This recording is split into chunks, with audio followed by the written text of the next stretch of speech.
Inicialmente, este vídeo não toma partido a favor ou contra os veículos elétricos. A intenção é abordar temas pouco discutidos sobre possuir um veículo híbrido ou elétrico no Brasil.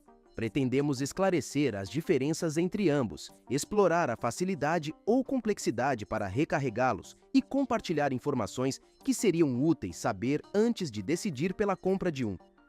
Isso é especialmente relevante para aqueles que veem nos carros elétricos e híbridos uma maneira de poupar em combustível e manutenção, ou como opção mais ecológica, permitindo-nos deslocar de maneira mais sustentável.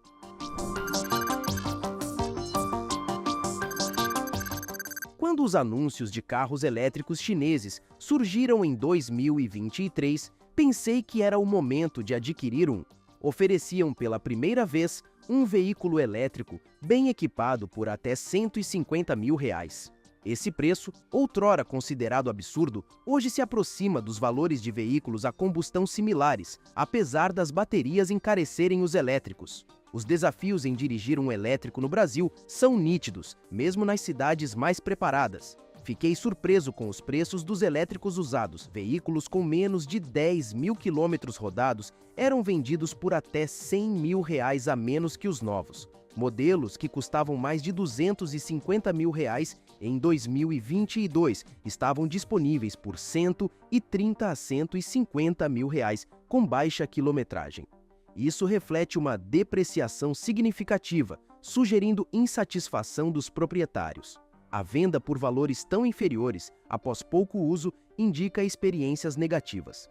Geralmente, quem compartilha opiniões extremas sobre carros elétricos são os muito satisfeitos ou os desapontados. Vender um carro quase novo, com grande perda financeira, revela muito sobre a experiência média dos usuários.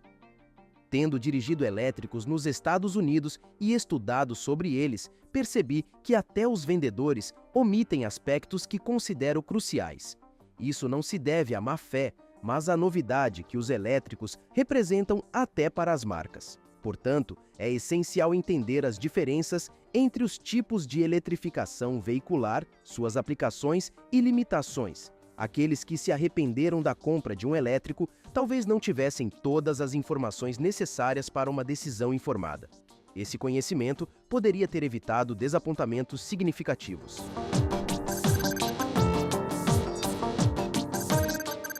Muitas vezes, quando procuramos sobre veículos na internet ou em revistas especializadas, encontramos uma confusão entre carros elétricos e híbridos. É importante esclarecer, eles não são iguais. Comparar um com o outro muitas vezes não faz sentido. Vamos explorar os motivos pelos quais alguém poderia optar por um carro híbrido. Seria para economizar combustível, aumentar a potência do veículo, reduzir a necessidade de manutenção ou para driblar o rodízio em grandes cidades, como São Paulo. Exceto pelo rodízio, nem todos os carros híbridos atendem a esses objetivos. Os veículos híbridos combinam um ou mais motores elétricos com um motor a combustão. No entanto, variam muito em termos de capacidade de bateria e de como recarregam. Começando pelos híbridos leves, ou MHEV, estes possuem um motor elétrico que ajuda o motor a combustão e uma bateria de baixa capacidade, que muitas vezes não permite que o carro funcione apenas no modo elétrico. Essa eletrificação visa, principalmente, aumentar a potência de forma mais limpa. Um exemplo do desafio de conciliar a potência dos motores a combustão com a redução de poluentes é o caso do Dieselgate, na Europa. Muitas montadoras encontraram na eletrificação uma solução, usando o motor elétrico para fornecer potência extra sem ultrapassar os limites de emissão de poluentes. No entanto, essa solução nem sempre resulta em economia de combustível, frustrando quem compra um veículo híbrido pensando nisso. Classificar esses veículos junto com os elétricos pode confundir quem busca especificamente a economia como motivo para escolher um elétrico. Os híbridos convencionais, ou EVs, que não podem ser carregados na tomada, têm baterias suficientes para funcionar no modo elétrico por distâncias curtas, ideais para o silêncio no arrancar ou no tráfego urbano. Quando a velocidade aumenta ou após muita utilização, o motor a combustão é acionado. a quantidade de energia que pode ser recuperada pela bateria é limitada, exceto em descidas longas. Este tipo de híbrido promove uma economia de combustível, além de oferecer mais potência ou tração nas 4 rodas em alguns modelos. Entretanto, é necessário avaliar se a economia justifica o peso adicional das baterias e o impacto ambiental associado. Também é preciso considerar se o uso do veículo permite economizar uma quantia significativa em combustível, que pode chegar a dezenas de milhares de reais, valor adicional para optar por um modelo híbrido. Embora os híbridos possam representar uma economia na manutenção, o custo de substituição da bateria ou reparos após um acidente pode não compensar a economia diária. Avançando na eletrificação, temos os híbridos plug-in ou PHEVs, com baterias suficientes para rodar de 20 a 100 km antes de precisar do motor a combustão. Os híbridos oferecem uma combinação interessante de vantagens. Para quem usa o carro principalmente na cidade, o modo elétrico é mais econômico, silencioso, polui menos e desgasta menos o veículo. O motor elétrico tem menos partes móveis, não necessita de óleo e não precisa operar quando o carro está parado. Em congestionamentos, por exemplo, 30 minutos parados e apenas 3 em movimento, o carro elétrico se mostra vantajoso. Para viagens longas, o motor a combustão é ideal e pode ser abastecido rapidamente.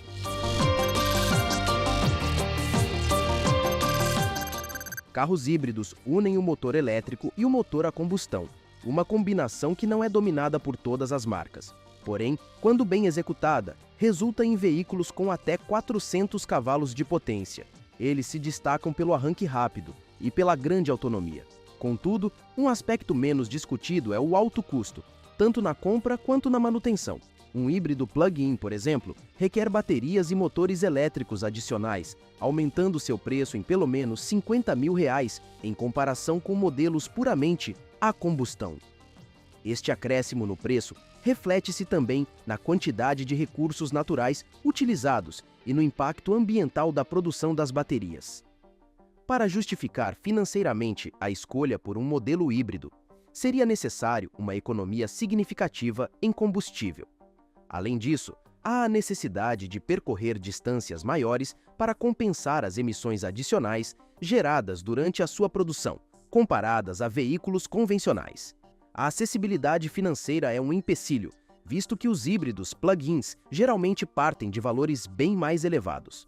As garantias estendidas oferecidas pelas montadoras para as baterias são uma tentativa de amenizar o receio dos consumidores, mas não cobrem integralmente os possíveis problemas. Outra questão é a interoperabilidade. Componentes de carros híbridos, como baterias e sistemas de gestão de carregamento, são mais complexos e, geralmente, exigem substituição integral em caso de falhas. A reparação desses componentes fora de concessionárias autorizadas é praticamente inviável, aumentando os custos de manutenção. Para aproveitar o máximo da tecnologia híbrida, é essencial manter a bateria carregada. Entretanto, carros puramente elétricos ilustram bem a complexidade do carregamento. A autonomia e o tempo de carregamento dependem de muitos fatores e, muitas vezes, não são tão vantajosos quanto parecem. A utilização ideal da bateria, evitando o desgaste, ocorre entre 20% e 80% de sua capacidade total. A localização dos pontos de carregamento é crucial. Ter um ponto de carregamento em casa ou no trabalho pode significar uma conveniência significativa e economia em combustível. No entanto, para quem reside em edifícios mais antigos ou locais sem infraestrutura adequada, essa vantagem se perde, tornando o carregamento externo a única opção e revelando um dos principais desafios dessa tecnologia.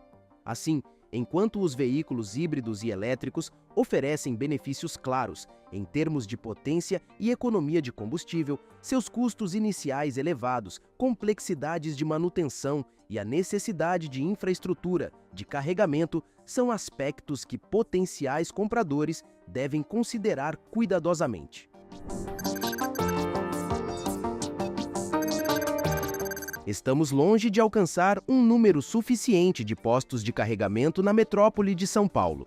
Esta cidade, no ano de 2023, possuía mais do que o dobro dos veículos elétricos em comparação com qualquer outra região do país.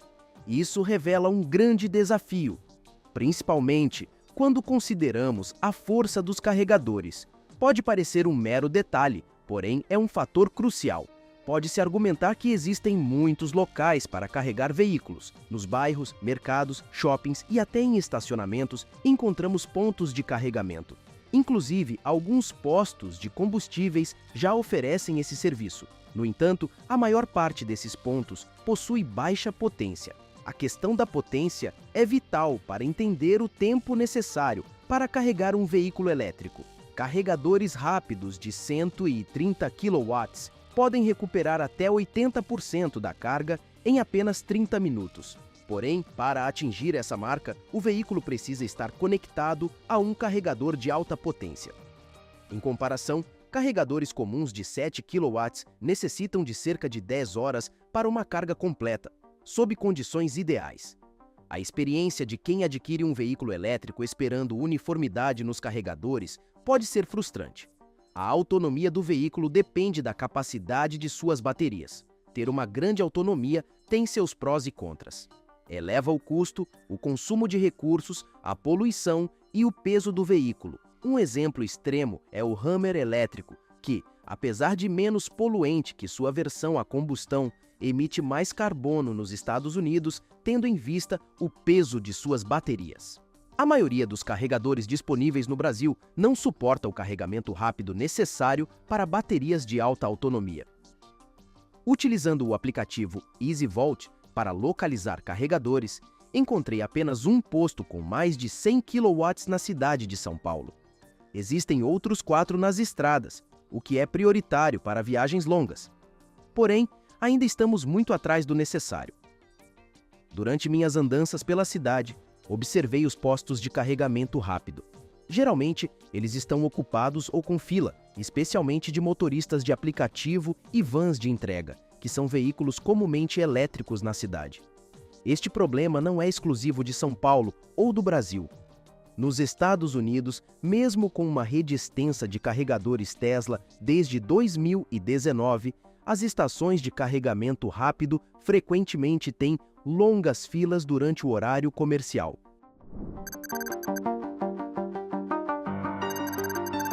Investir na infraestrutura de carregamento é crucial para superarmos o principal obstáculo do uso de veículos elétricos. Temos iniciado esse processo, contudo, a necessidade de mais infraestrutura é evidente. Já parou para pensar no preço de um carregador rápido? A Resende desembolsou R$ 1 milhão por unidade instalada em 2022. Assim, quando se fala de novas baterias que carregam em 10 minutos, até 80% da capacidade, é preciso lembrar que precisamos de carregadores potentes para isso, e estes não são baratos, custando milhões por unidade. Muita ênfase é dada a esse tempo de recarga, mas de pouco adianta se não houver carregadores de alta potência acessíveis. Marques Brownlee apresentou um vídeo comparando viagens de 1.600 quilômetros com diferentes tipos de veículos. Ele mostrou que mesmo em Nova York, um estado com boa infraestrutura para veículos elétricos, um Tesla levou 1h30 a mais que um carro a combustão devido a esse tempo de carregamento. O Mustang, por outro lado, enfrentou muitos mais contratempos por causa de carregadores defeituosos e desvios necessários, resultando em 6 horas a mais de viagem. Isso ilustra a importância de um sistema de carregamento integrado e eficiente. No Brasil, enquanto não melhorarmos a infraestrutura de carregamento, o carro elétrico será mais viável como veículo urbano para trajetos curtos ou como um segundo carro. Os híbridos plug-in representam uma opção de transição, mas ainda com custos elevados para muitos. Pense nas dificuldades em regiões mais afastadas, onde até postos de combustível são raros, quanto mais carregadores elétricos que exigem grandes investimentos. As barreiras incluem o mercado de usados, a impossibilidade de carregar em casa e o alto custo dos veículos híbridos. Enquanto o sonho do carro elétrico permanece em espera, minha bicicleta elétrica se apresenta como uma solução prática e ecológica para o transporte diário. E você, o que pensa sobre isso? Já tem o seu carro elétrico ou nem pensa nessa possibilidade? Deixe a sua opinião aqui nos comentários. Agora, quando o assunto são custos, segurança e economia, uma pergunta ainda não foi respondida para muitas pessoas. O que é melhor e mais barato para o consumidor, um carro elétrico ou um carro com motor a combustão? Inclusive, clique no vídeo que está passando agora na sua tela e veja a análise criteriosa que eu fiz aqui no canal, calculando cada pilar necessário para se ter um carro no Brasil hoje e se sentir seguro, é claro. Então, se você gostou deste vídeo, não deixe de dar seu like e se inscrever no canal ativando as notificações porque posto vídeos novos todos os dias. Inclusive, te vejo no próximo.